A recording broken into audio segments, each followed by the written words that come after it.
मुझे जवाब दीजिए, ये जो आतंकवादी हैं, ये नक्सलवादी हैं, उनके पास शस्त्र और बारूद कहां से आता है? वो तो विदेश की धरती से आता है और सीमाएं संपूर्ण रूप से आपके कब्जे में है। सीमा सुरक्षा बल आपके कब्जे में है। मैंने उनको दूसरा सवाल पूछा, हमने कहा आतंकवादियों के पास धन आता है, हवाले से आता है, पूरा मनी ट्रांजैक्शन का कारोबार भारत सरकार के कब्जे में है, आरबीआई के अंडर में है, बैंकों के माध्यम से होता है।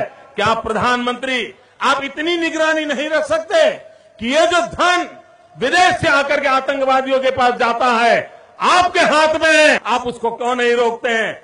मैंने तीसरा सवाल उनको पूछा कि विदेशों से घुसपैठ ही आते हैं, घुसपैठ ही आतंकवादियों के रूप में आते हैं, आतंकवादी घटनाएं करते हैं, भाग जाते हैं।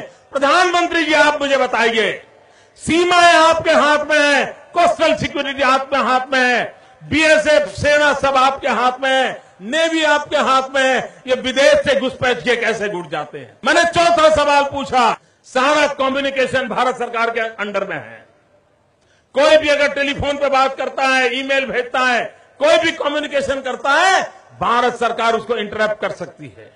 इंटरप्ट कर करके जानकारियां पा सकती है कि आतंकवादी गतिविधि के अंदर कौन सा कम्युनिकेशन चल रहा है और आप उसे रोक सकते हो। मैं पूछना चाहता हूं प्रधानमंत्री जी को, इस विषय में आपने क्या किया है? मैंने पांचवा सवाल उनको पूछा कि आप विदेशों में जो आतंकवादी भाग चुके हैं, जो लोग विदेश में बैठ करके हिंदुस्तान में आतंकवाद की घटनाएं कर रहे हैं, उनको प्रत्यारोपण के द्वारा हिंदुस्तान लाने का हमें अधिकार होता है।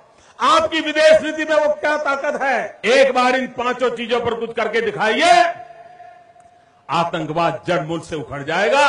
राज्यों के अधिकार हथिया करके राजनीति के करने के खेल छोड़ दीजिए। भाइयों बहनों, दिल्ली की सल्तनत के पास मेरे इन सवालों के जवाब नहीं है। दिल्ली की सरकार में वो सीना नहीं है, 46 इंच का सीना लगता है दोस्तों, तब जाकर